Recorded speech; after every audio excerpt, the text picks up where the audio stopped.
Good afternoon, everyone, and welcome to the Pay Raise Playbook. I'm your host, Christy Rutherford, and today we're going to be talking about, if I can ever get my cameras in order, y'all, I promise you, we're going to leave that right there. Today we're going to be talking about, is burnout your breaking point? That's my question for you today. And here's the thing. High achievers either change through inspiration or we change through desperation. Or I'm sorry, people change through inspiration or desperation. The problem with high achievers, we only change through desperation because we ain't got time. We like to say, if it ain't broke, don't fix it. If we burn one tire of the car, we put on the spare blow, we're going to try to ride on the three. If all four tires blow, we're going to try to ride on the rims. I mean, I really want to be 100% clear.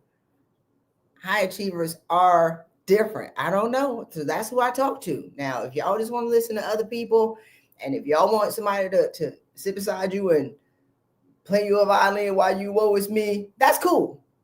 But the difference between where we are right now and how high achievers are performing in chaos, we're just tired because we don't know how to stop.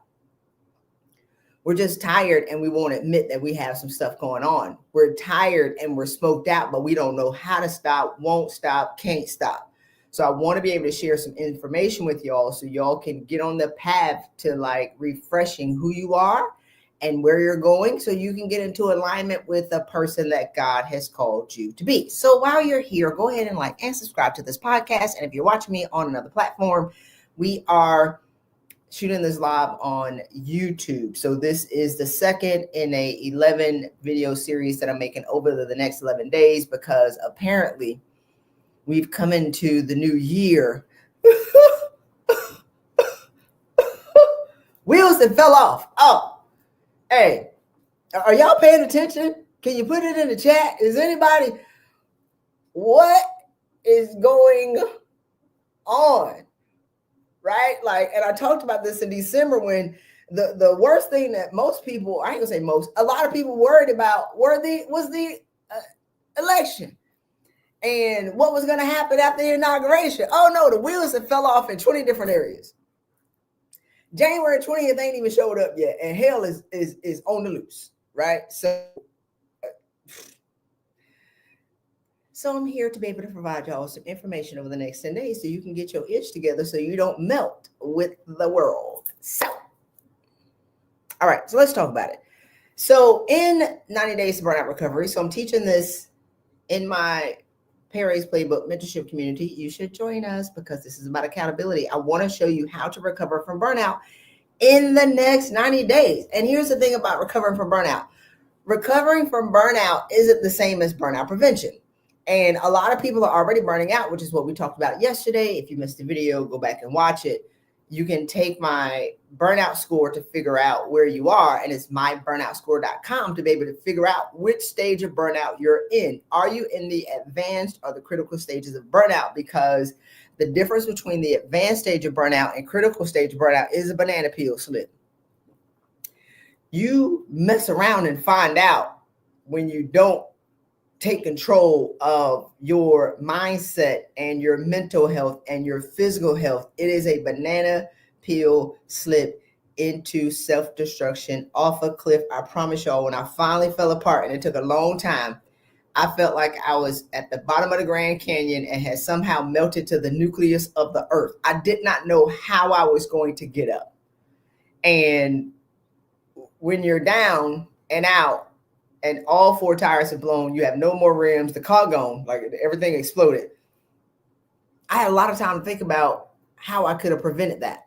And so this book, which will be available early February, is how I recovered from burnout. And it's not about breathing, and it's not about, I like the breathing part. I like the meditation part, but you got to let some stuff go. You have to forgive some people. You have to really get clear on who's in your circle and who's allowing you to complain about your life and who's consoling you in your misery, but they won't support you in your dreams. Oh, that was good. So, number one, I got 3 points I want to make today, and I hope I don't keep y'all long. Number one, it's okay not to be okay. Number 2, are you clay or concrete? And number 3, can you believe that wholeness is possible?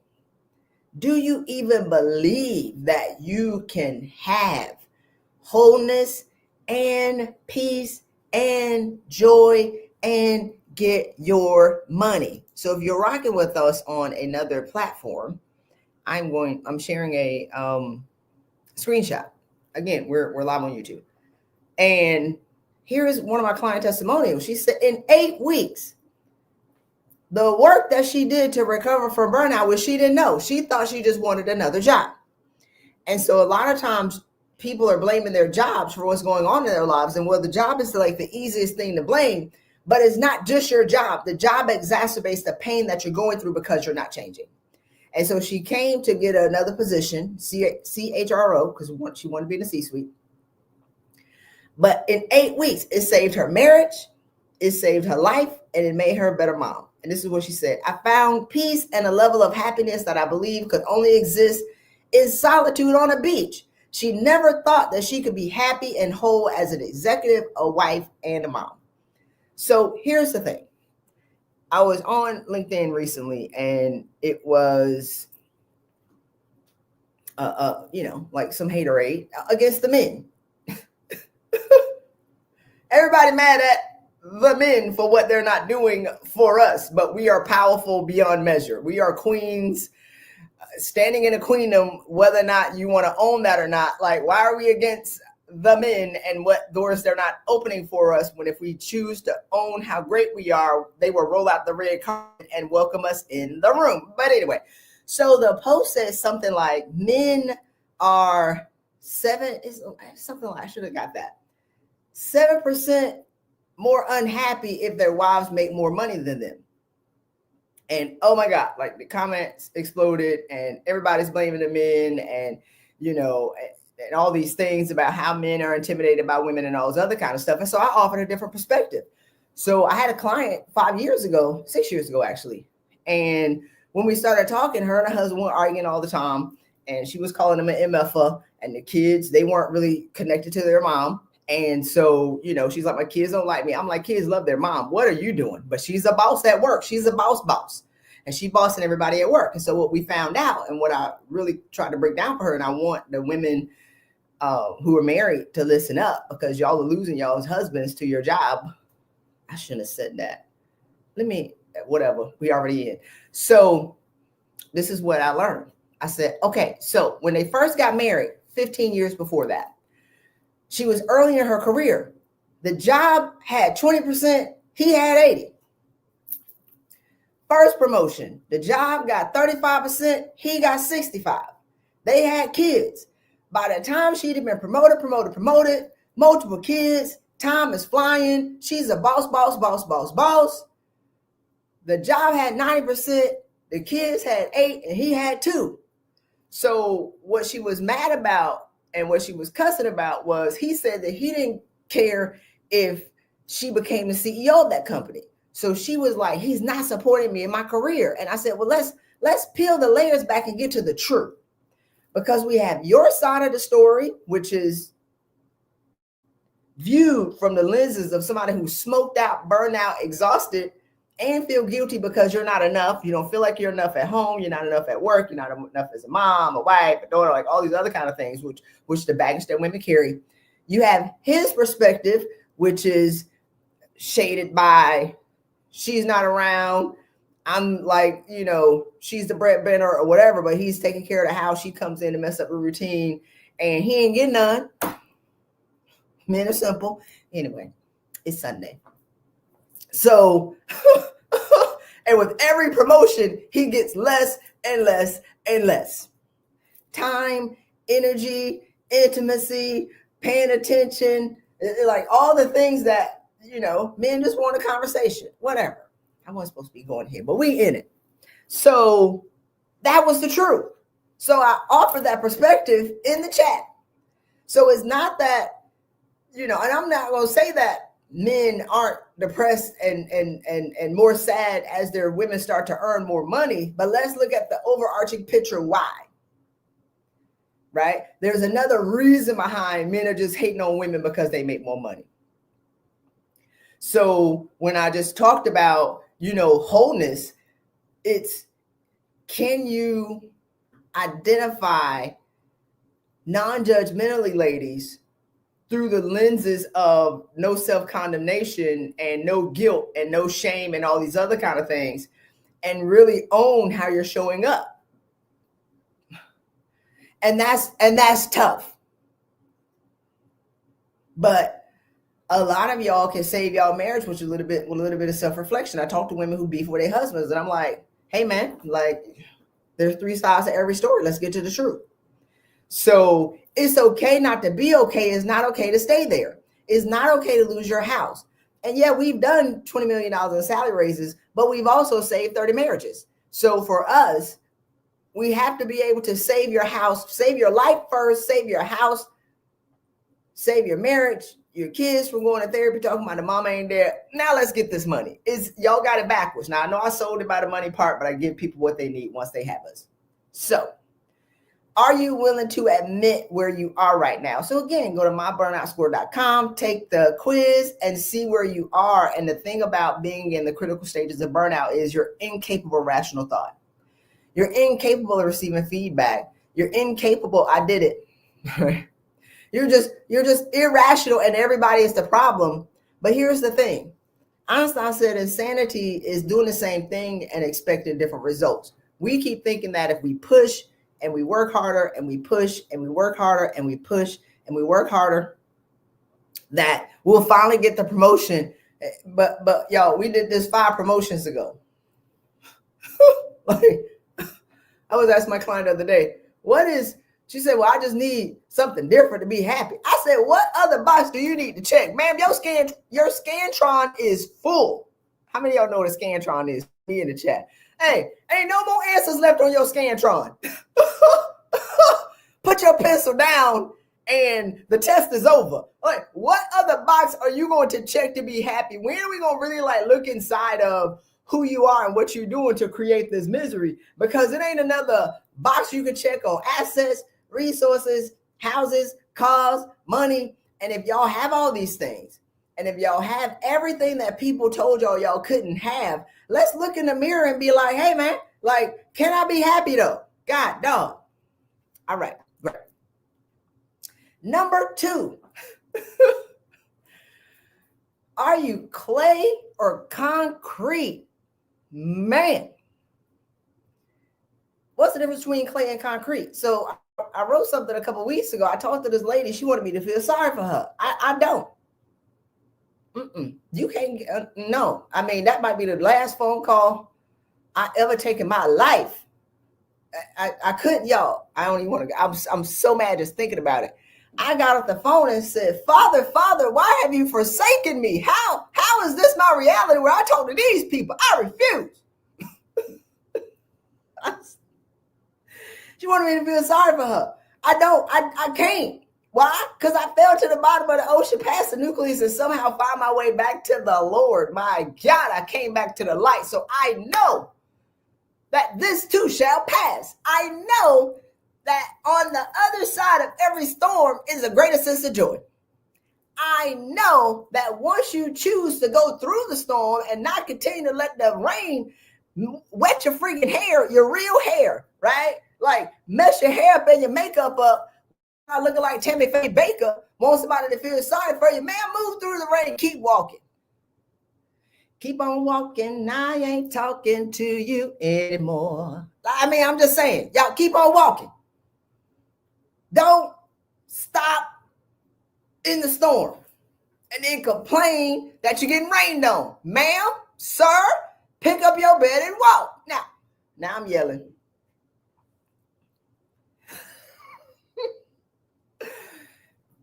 There is a scripture in the Bible that talks about the lame man that was laying by the pool.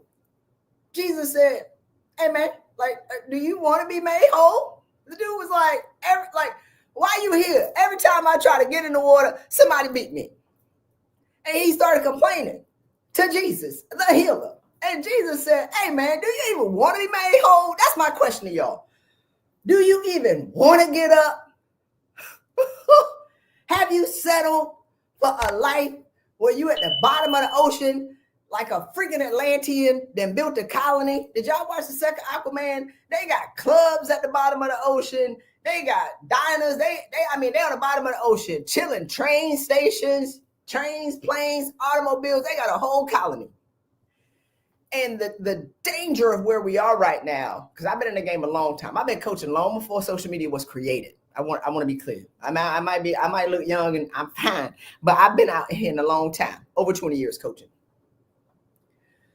Today, I've never in my whole life seen so many people gather together in collective groups to suffer.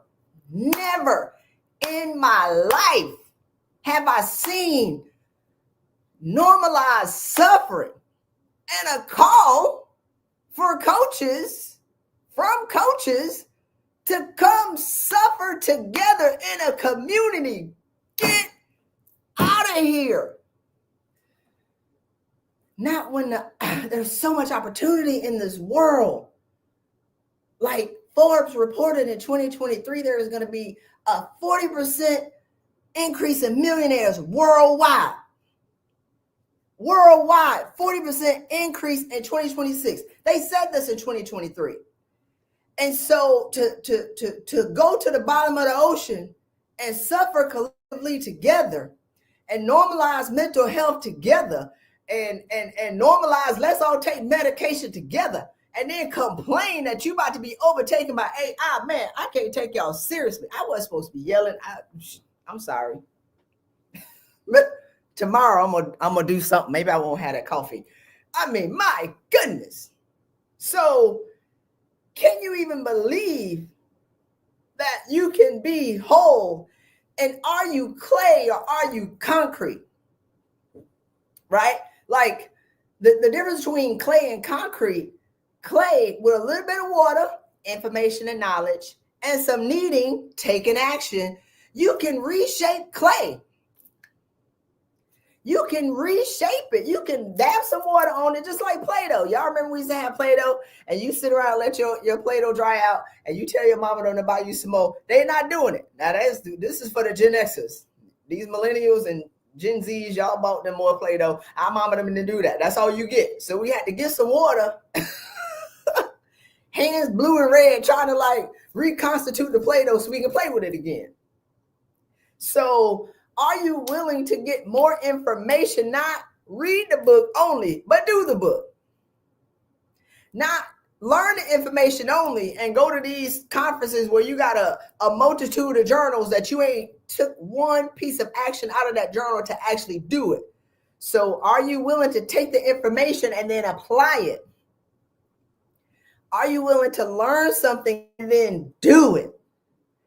Are you willing to be ye transformed by the renewing of your mind? Are you willing to create in me, Lord, a clean heart and renew a right spirit in me? In order to renew your mind and renew the right spirit, you actually have to let some stuff go. So y'all are out looking for your purpose. You came here with your purpose. It is overtaken and overshadowed by who life has made you. That's not who God made. So, we'll talk about it. This is video 4 for me when we talk about faith. Like, I wasn't really a believer. And I pray when I get in trouble. I was a hypocrite. Lord help me. and when I really got into the mud, when I was at stage 10 burnout out of 12, when I really got into the thick of it, I said, God help me. God said, I don't, become somebody I recognize. Because I didn't make you like that. I didn't make you. Cussing, fear, not cussing lightly like cinnamon toast crunch on my tongue and golden grams, like the light kind of cussing. I was hellfire and damnation cussing. Like I cuss you out, talk about your mama because I was in pain, right? Like that type of cussing, the vicious cussing. And that was just driven out of pain. I ain't make you like that. So it's like, become somebody I recognize so we can do some real work. Because you're not in alignment with who I called you to be. You're clearly demonstrating who life has made you. So I want to ask y'all a question. Are you who you are, or are you who life made you? Are you the perfect being made in his image that God created? Or are you the carnage of what's left of him or her? And are you willing to admit that, okay, Christy made me sick. It's Sunday. She preaching, whatever. I got a little bit of work to do. If we can get you there, then you're clay. And so I burned out at 37. I think if I'd have learned this at 28, I would have been a billionaire by 35 or whatever. But, if I'd have learned this in my 30s, I wouldn't have burned out. But if I wouldn't have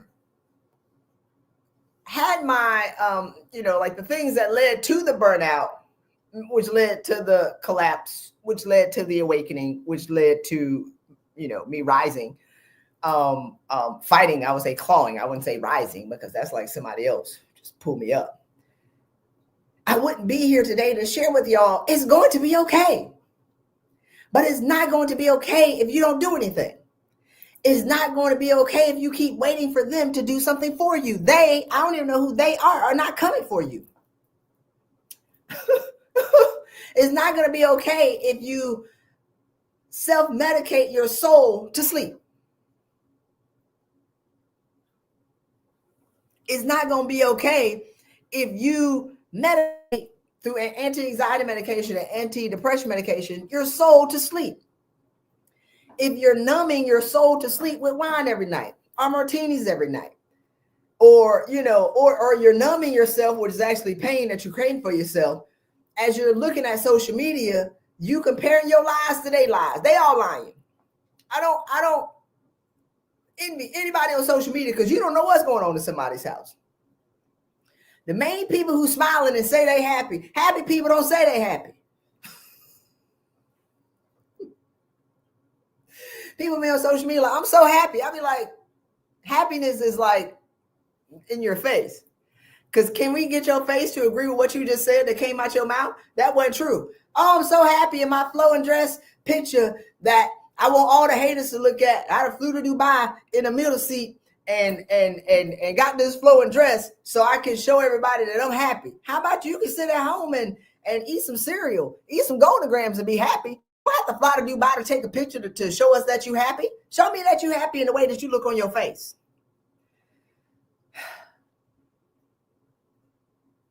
I promise y'all join me tomorrow. I'm gonna be better. Show me that you're happy, like in your countenance and your being. You don't have to say it out your mouth. So are you going to tell the truth about where you are? Or are you going to die pretending? Because a lot of people are dying pretending, because here's the thing about burnout, y'all. Y'all get to stage 12 burnout. You're incapable of rational thought. I've been there. Like I was blacking out in meetings. I was blacking out in meetings, and I'm a leader. And then I black out in a meeting, and then thank the Lord I was still sitting in my chair because I'd have jumped on somebody in the office. I'm having panic attacks. I'm under my desk in the fetal position, having panic attacks. And I'm like, no. I'm okay. What? I'm in the emergency room, y'all, every 2 weeks with flu-like symptoms. I'm okay. I got arthritis that I put into remission, stress-induced, rage-induced. Let's be clear. That's in, I think, video 8. Rage-induced arthritis. I put a boot on a brick every day. No. I'm okay. There's nothing wrong with me. Hello? Once you get to that stage of burnout, what you need is somebody to snatch your teeth out and snatch you off the edge because you're incapable of rational thought, which is what we're great at. We do that over here at Vision Finder International. And here's the thing: if y'all ever watch my client interviews, which are amazing, they're on YouTube. Typically, I always ask my clients, what did I say to them? Right? Because I have to get them to see what they're doing, because if you're only surrounding yourself with people who are joining you in your collective group, your collective suffering, if you're only surrounding yourself with everybody who drinking, smoking, medicating, like all these other kind of things, how can you ever be healed? If you're surrounding yourself with people who are content with suffering and creating a group of commonality around your suffering to complain about what they're doing to you, you can never get up and get whole. Never. Never, ever, ever. And so 2 of my friends said, Chris, we don't know what's going on with you. You need to leave. Right. Y'all, I'm 3.5 years left to retire with a full pension. Ain't no way I was going to leave my check. But I needed people outside of myself to validate where I was and to see the suffering soul, not the image of success that I created, not the golden idol of my brand that I had created. I was suffering. And so the challenge with high achievers, successful high achievers, can successful high achievers tell you that they're really suffering and be heard? Did Kate Spade tell her friends, I'm suffering, and they heard her? Or did they hear the woman, man, you rich, Kate, you can go buy a husband. Your husband cutting up, and y'all know that wasn't like the only problem. But it's like, you got so much money, go buy a husband. And now, you're looking at everybody's talking about, and I just watched the peripheral part of it. The dancer, Twitch, and his wife is now releasing his journal and a memoir, right? I looked at their last Christmas photo. I said, he's not okay. I don't know how that man got out of bed. That's not funny. And people like wondering, how did he do that? He has such a beautiful family. Like, everybody's looking at the beautiful family. I'm like, is anybody looking at the and she had to put his clothes on. I don't know how he showed up for that picture. He was suffering. And what if he didn't want to dance? Now we out here in these streets. I'm out across the line. I might as well just keep on going. Y'all come for me, whatever. What if, like, he built his brand around dancing? And here's the thing why I study some people. Because I suffered silently for so long. By the time I told people, nobody listened to me. So when people do stuff, right, I know that they're incapable of rational thought. I knew that he was suffering. I just started to look at some of the back timeline to see if anybody was listening to this man when he said he was suffering. And I try to create scenarios in my mind because I'm a nerd. That's what I do. But what if he didn't want to dance anymore? And everybody was like, oh my God, I can't believe he did that, because I used him to get out of bed every day, because he was dancing and making his videos on TikTok and on these platforms when COVID was going on, right? Everybody used him for motivation. And I was wondering, who did he have? That's what high achievers do. We given to the last drop. We've given all the juice to everybody else, leaving nothing for ourselves. So now he starts dancing. It's cool in the beginning. Let's say first 5, 10, 15, 20 videos is cool. Now there's an expectation of 1 million people, 1 million followers to now dance every day. What? You got to practice 6 hours to make a 30-second video so they can be happy. So he started to serve because everybody's like, oh my God, like, he's so amazing. He's dancing for us to get us up. He's suffering. What if he didn't want to dance no more? They got deals with Hasbro, Dick's Sporting Goods. Now he got brand deals to dance. What if he didn't want to dance no more? Now he's created his whole reality. And this is just my personal opinion, y'all. I was studying it. This is not judgment. This is like what we do. He created his whole ecosystem of economic and financial security around something. Maybe he didn't want to dance no more. Maybe he didn't want to practice for 30 seconds or for 6 hours to be able to dance for 30 seconds to get other people up. He didn't have anybody pouring to him at the same rate he was pouring out. And now he empty. And could he really tell people that he's suffering? Because he was always smiling. So I'm saying this to give you a reference point of, are you willing to save yourself? Have you created your reality around service to other people and you have nothing for yourself? Are you willing to take a season to take care of yourself? Because plenty of high achievers are falling apart. Plenty. Successful high achievers falling apart, killing themselves, like they out of here. And are you willing to be misjudged mislabeled, I ain't gonna say misjudged, judged harshly, criticized harshly, and all these things to save yourself? Or are you willing to die on the sword that you created? Are you willing to die on the land that you created because you can't loose yourself from the people that you have called to need you to get up? You got to put your own mask on first. I know we hear it all the time. But today, whatever today is, January something, I want to give you permission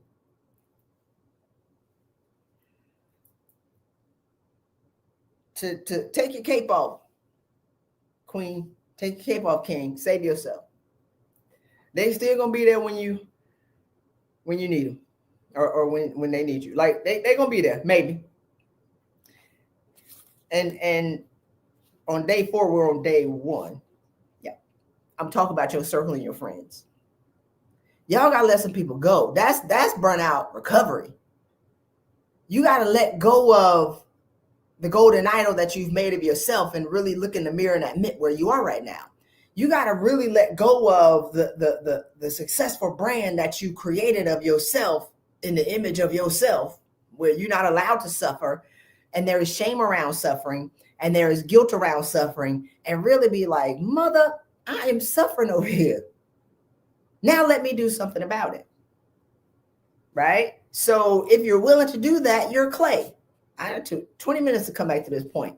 But when you're concrete, clay is pliable. Put some water on it. Bloop, bloop, bloop, bloop, bloop, right? Drip some water on it.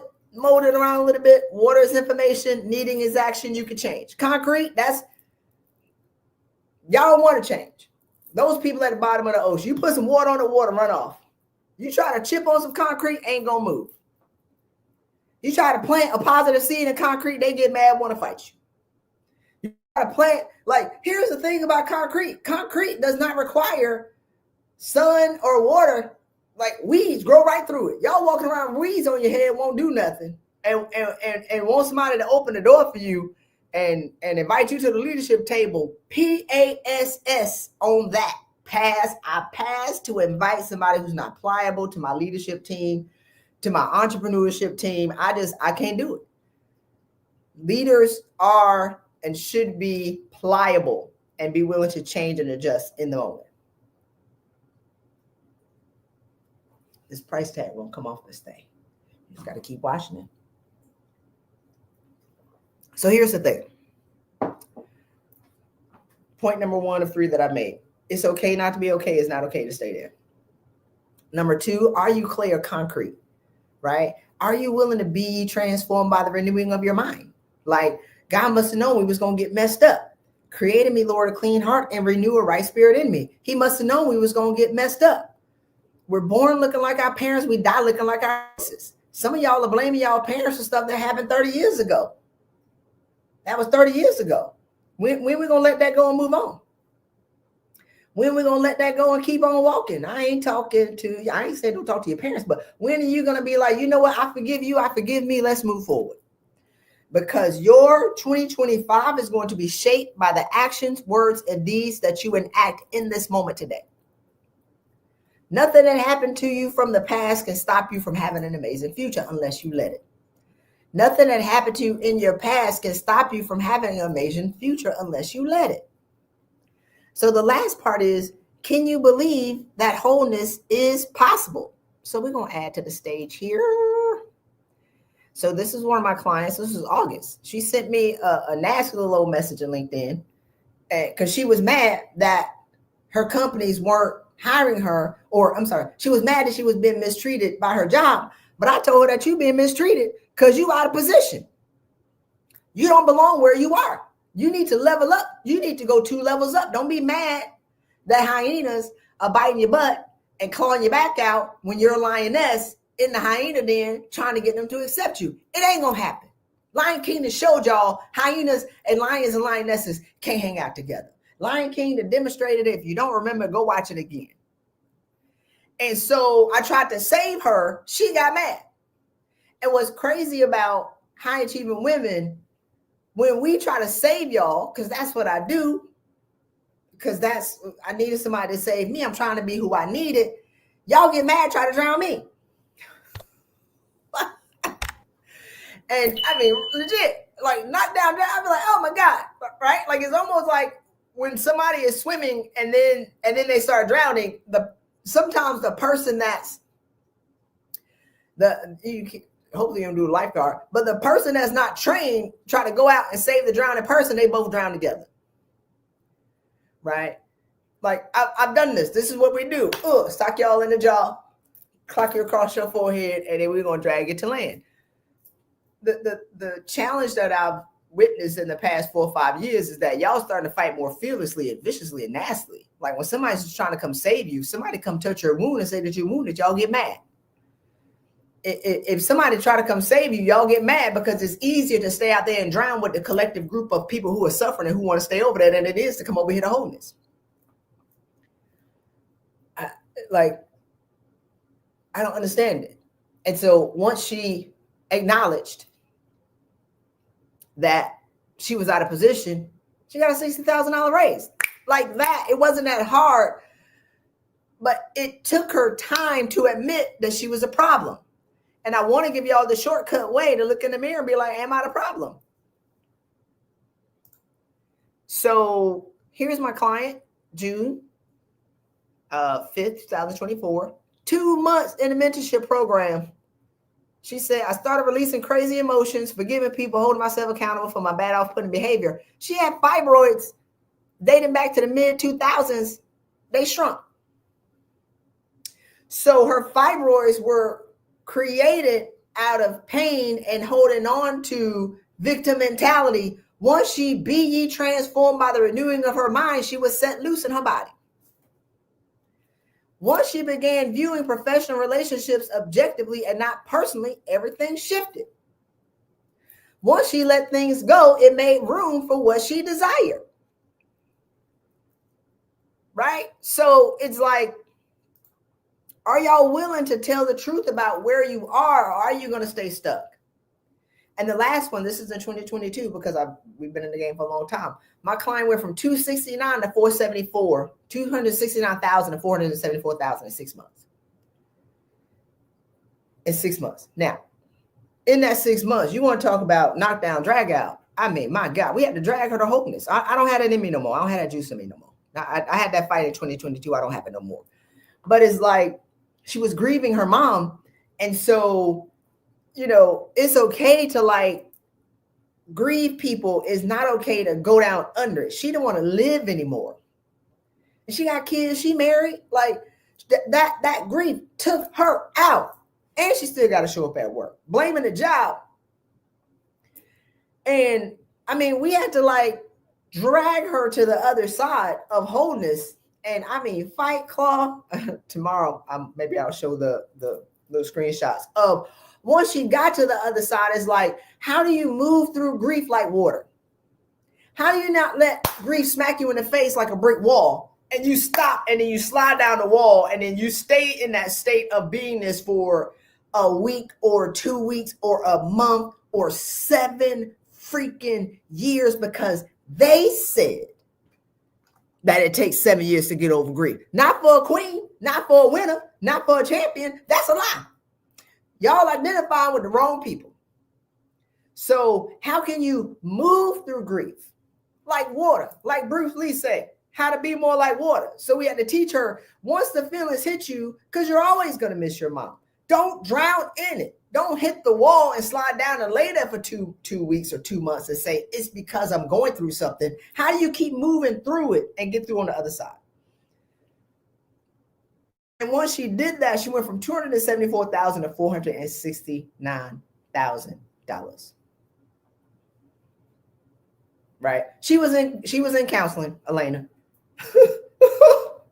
That didn't work. That wasn't working for her. She needed somebody different. She needed us. But somebody just asked, how can you rewatch the whole thing? It's on YouTube. Watch it on YouTube. This is part 1.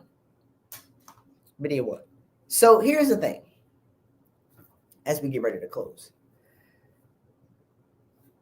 Own where you are right now. It's okay not to be okay. It's not okay to stay there. It's not okay to stay there. And I saw something from one of my college classmates, and I didn't address it. And I just saw it right before we got on this call, and I'm gonna send him a note in his inbox because that's what I do. But it was like this post that talked about anti-anxiety meds and like don't judge people who are on medication. Hey man, you, hey man, don't me. No. I probably could have processed it before I said it. Like, no. Get up. Move on. Let it go. Depression is mourning a past that you cannot change. Anxiety is fearing a future that hasn't happened yet. Keep on walking. Pick up your bed and walk. Do you even want to be made whole? Just move through it. Don't medicate the best parts of your life trying to cope. It's a SHIT that you created for yourself. Have the courage to change it. Have the courage to say, I don't want to dance no more. Change your phone number like I did, which is what we're talking about. I got 11 more days. I got to get off this phone. I got 11 more days. We live 10 more days, actually. I'm giving it all to y'all. I ain't holding back. I'm giving y'all all the juice. Again, we're in the 10 steps of 90 days to burnout recovery. I'm giving y'all all the juice. I had this. Here's the thing about high achievers, and I talked about it yesterday. By the time we realize we're in trouble, we about to die. By the time a high achiever realizes we're in trouble, by the time we admit to it, by the time we realize it, we're in trouble. By the time we admit to it to ourselves, we're about to die. We're like 90% covered in third degree burns. We're about to die because we don't admit to nothing until we can't take it no more.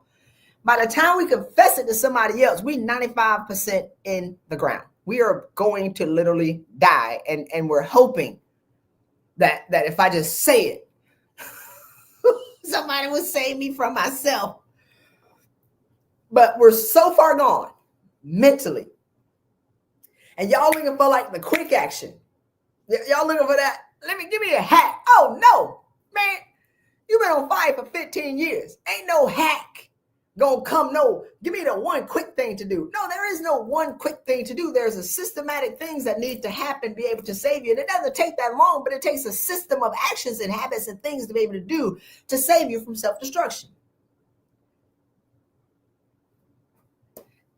It's 90 days to burnout recovery, Regina. It's not available yet. It'll be available early February. But y'all can join me in the Pay Raise Playbook mentorship community at prpmentor.com. I'll put the link in the chat, but prpmentor.com, we're starting to go through this book and the steps in it on Wednesday. I'm teaching it live for an hour. Every week, every Wednesday for the next 10 weeks, I'm teaching you how to claw yourself. I ain't gonna say claw, I have to claw myself out, how to bring yourself out of burnout. prpmentor.com. And then you can also take the free burnout score quiz at myburnoutscore.com to figure out which stage of burnout you're in. But in closing, when I finally admitted I was crazy and I called my friend, I felt something. And this is stuff I haven't shared publicly before, but I guess I might as well share it because it's time. It was January 2012. And my boss said something and I was going to stomp a hole in him. Cause he's the easiest thing to point to, y'all. I wanted to like jump on this man. I was so irrational and crazy.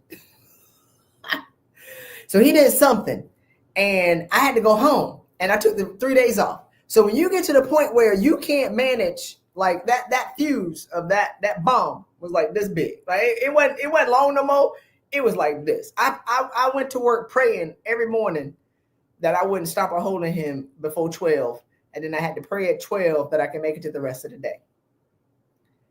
That's not normal. And some of y'all are doing that. I will go to lunch and say, give me a rum and Coke in the tall glass so people don't know I'm drinking at lunch. That's not normal. Some of y'all are doing that, right? And so I could not take myself anymore. And in January, I felt something in my head pop. right? Like, and I was so mad because he did something, and I went home and I took the rest of the day off. And I felt something in my head snap, like boom.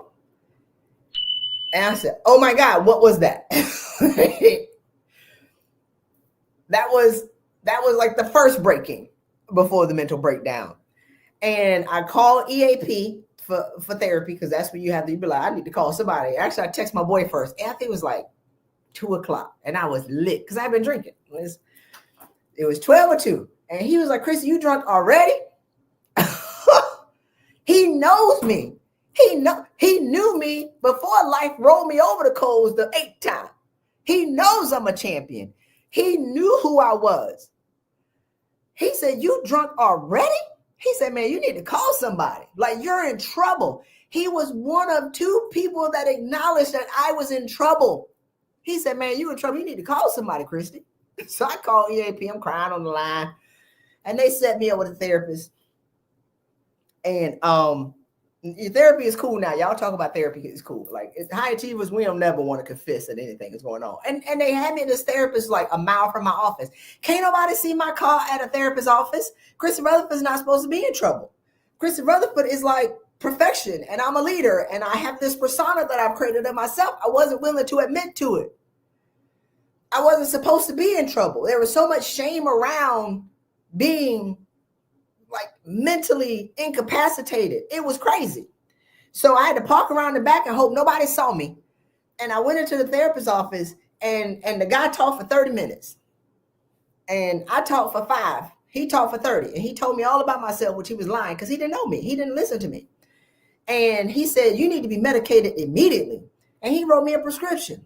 And I was like, but are you going to listen to me though? Because what high achievers want to do, we don't want to just sit. Once we realize we're in a pile of SHIT, we don't want to just stay there. Some of y'all, the majority of the people, want to just stay there and complain forever. One lady was like, oh, I've been talking to my therapist about my ex-boyfriend for the past 3 years. I said, hey, man, it didn't work. Move on. Next. 3 years. You know how many relationships you could have had for 3 years? You complaining about the same thing? It didn't work. Next. Anyway, so he was like, you need to be medicated immediately. I was like, but are you going to help me solve the problem? I didn't come here for medication. I came here for your assistance to help me dig myself out of the hole that I'm in right now. And he was like, no, like, I'll medicate you. And I cussed him out, slammed the door, tried to break the hinges off. And then I had another therapist. And we're just talking. Hey, man, what are we doing? And I think that maybe that's why high achievers resist therapy. Like, a lot of my clients have had therapists. They come, hey, let's get to work. I don't want to hear it. Y'all been telling this story for the past 10, 15, 20 years. Hey, let's get to work. What you going to do with the story?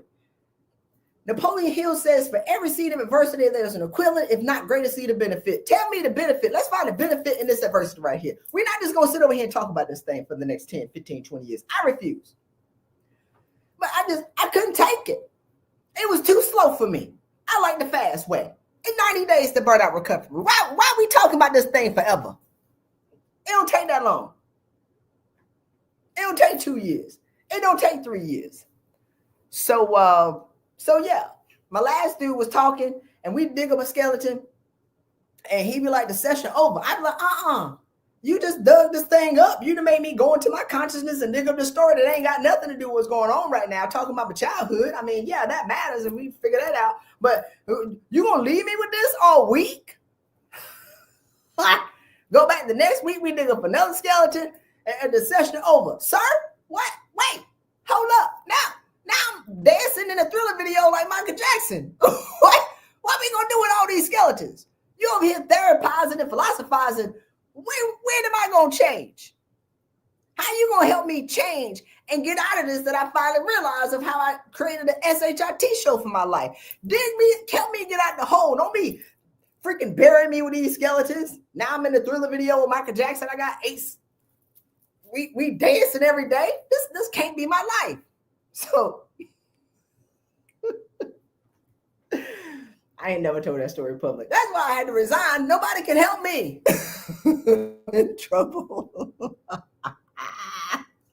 Help! This normal human people way ain't working for me. I need help. And I need somebody to not allow me to feel sorry for myself. I need somebody to remind me of how powerful I am. I need somebody to remind me that where I am is not the end. I need somebody to remind me that there's a rainbow in every storm, at the end of every storm. I need to know that there is joy coming in the morning. I need to know that there is hope, that I can get up, right? Like, I don't want to just keep wallowing in hope. Wallowing in the SHIT show that I clearly know that I've created for my life right now. I can't stay here. And I definitely don't want to stay here for 6 months. You know why? Because I like to win. If I stay here for 6 months, that means that I'm not winning. If I'm talking about this for a year, that means that I have spent a year talking and I'm not winning. That's why high achievers are reluctant to admit it, because we know it's going to take some time, and we don't want to do that. Y'all, it only takes 90 days. Let me speed up the publishing of this book. let me speed it up. Y'all need help. It's okay not to be okay. It's not okay to stay there. It's okay not to be okay. It's not okay to create a reality where you are settling for a half-lived life. It's not okay to deny that you got some ish going on and not be willing to dig it up and figure it out. It's not okay. So that's all I got, y'all. I'm going to be here tomorrow. So if you're on LinkedIn Live, we'll put the chat. I came here on LinkedIn and Instagram to direct y'all to YouTube. So y'all go to my YouTube channel, Christy Rutherford, or the Pay Raise Playbook. I set up the next 10 conversations, hit the notification bell, boop, boop, boop, boop, boop, and we'll be on that tomorrow at noon. I hope that y'all have enjoyed this. Let me know if y'all have any questions on the YouTube video, and I'll answer them for y'all. But I really just want to be able to shine light in a world that seems to be going dark, and it's not. The world is shifting into light. The world is shifting. We're shifting into the new earth. The world is shifting into consciousness. The world is shifting into greater. And even though it looks like it's descending, it's actually shifting. And there is work for y'all to do. There is work to be had. There is work to be done. And I hope that you choose to awaken to the greater part of who you are and get into alignment with your assignment, so you can be the person that God has called and who God created for such a time as this. Take care, y'all.